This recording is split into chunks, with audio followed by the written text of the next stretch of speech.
नमस्ते। आइए आज हम जानेंगे पाठ अजंता की सैर। इस पाठ में अजंता की गुफाओं के बारे में बताया गया है। यह पाठ एक पत्र के माध्यम से लिखा गया है जो कि दो दोस्तों के बीच है, जिसमें एक सहेली अपनी सहेली को पत्र के द्वारा अजंता की गुफाओं की खूबसूरती का वर्णन कर रही है। पाठ में बताया गया है कि अजंता की गुफाओं की दीवारों, छतों की कलाकारी को देखकर ऐसा लगता है मानो उस समय लोगों को खाली दीवारें बिल्कुल भी पसंद नहीं थी। तब लोग अत्यधिक प्रकृति प्रेमी थे। ये गुफाएं महाराष्ट्र के अत्यंत ही मनोहर जगह पर बनी हुई है। गुफाओं के अंदर भीतर बड़े बड़े कमरे, मंदिर और सभागृह हैं। इन्हीं की छतों और दीवारों पर चित्र और मूर्तियां बनी हुई है।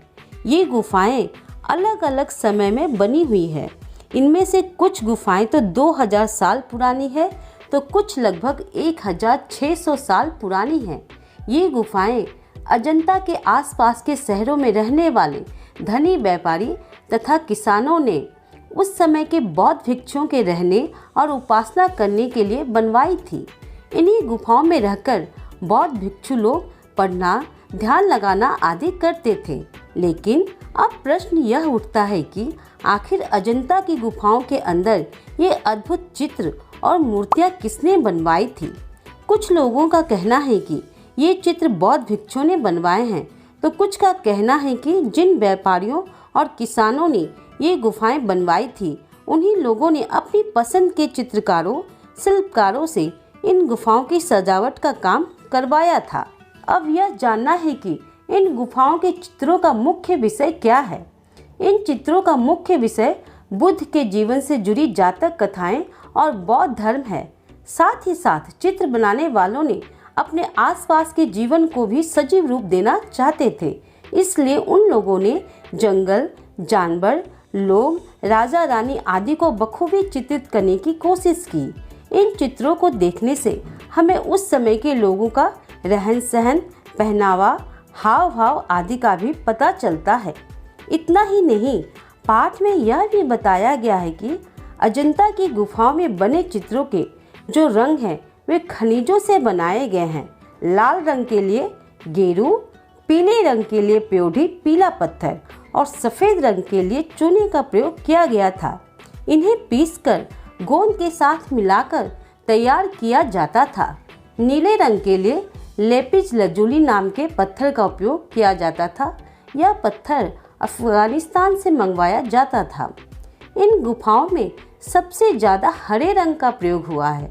हरा रंग बनाने के लिए ग्लूकोनाइट नाम के पत्थर का प्रयोग किया जाता था, जो कि आसपास के पहाड़ों पर मिल जाता था। इतना ही नहीं, कुछ रंगों को बनाने के लिए पौधों का भी प्रयोग किया जाता था, जैसे कि होठों के लिए लाल रंग, लेकिन ये रंग अब उड़ चुके हैं। पौधों से बनने वाले ज़्यादातर रंग अब उड़ चुके हैं। इस तरह से अजंता की गुफाओं के ये चित्र वास्तव में कई लोगों ने मिलकर बनाया है। कुछ लोग जानवरों, कुछ लोग मानव तथा कुछ लोग सिर्फ पेड़ पौधों की आकृतियां ही बनाते थे। इस प्रकार यह अनेक कलाकारों की मिली-जुली प्रतिभा के उत्कृष्ट नमूने हैं, जिसे आज भी लोग देखने जाते हैं। इस प्रकार यह पाठ अनुपमा द्वारा अपनी सहेली मधु को लिखा गया है, जिसमें अनुपमा अजंता के अपने अनुभवों को मधु के साथ साझा कर रही हैं। तो ये था पाठ अजंता की सैर। अब आइए देखते हैं इस पाठ में दिए गए प्रश्न उत्तर तथा जीवन मूल्य प्रश्न। पहला प्रश्न, अजंता की गुफाएं किसने और क्यों बनवाई? उत्तर, अजंता की गुफाएं अजंता के आसपास रहने वाले धनी व्यापारियों एवं किसानों ने बौद्ध भिक्षुओं के उपासना, पठन पाठन और उनके ध्यान लगाने के लिए बनवाई थी।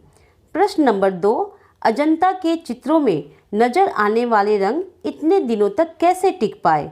उत्तर, अजंता के चित्रों में नजर आने वाले रंग इतने दिनों तक इसलिए टिक पाए क्योंकि ये रंग कई प्रकार के पत्थरों को पीसकर बनाया गया था। इनमें से कुछ पत्थर तो दूसरे देशों से भी मंगवाए गए थे। प्रश्न नंबर 3, उचित उत्तर पर सही का निशान लगाइए। क, अनुपमा दशहरे की छुट्टियों में कहाँ गई? उत्तर, महाराष्ट्र। ख अनुपमा सपरिवार अपने मामा जी के घर कैसे गई? उत्तर रेलगाड़ी से। जीवन मूल्य प्रश्न नंबर 1, क्या आप भी प्रकृति प्रेमी हैं? उत्तर हाँ, मैं भी प्रकृति प्रेमी हूँ। ईश्वर द्वारा बनाई गई इस प्रकृति की सुंदरता मेरे मन को मोह लेती है। प्रश्न नंबर 2, आप प्रकृति का ध्यान किस प्रकार रखते हैं? उत्तर मैं प्रकृति का ध्यान रखने के लिए ज़्यादा से ज़्यादा पौधे लगाती हूँ, प्लास्टिक की थैलियों का उपयोग नहीं करती हूँ, लोगों को पेड़ों के महत्व के बारे में बताती हूँ, उन्हें ना काटने की सलाह देती हूँ। तो ये था पाठ अजंता की सैर तथा इसके प्रश्न उत्तर तथा जीवन मूल्य प्रश्न। तो मैं आशा करती हूँ कि ये वीडियो आपको अवश्य अच्छी लगी होगी। तो आप मेरे चैनल को लाइक, शेयर और सब्सक्राइब करना बिल्कुल ना भूलें। तो मैं मिलती हूँ आपसे फिर एक अगले पाठ के साथ। तब तक के लिए नमस्ते।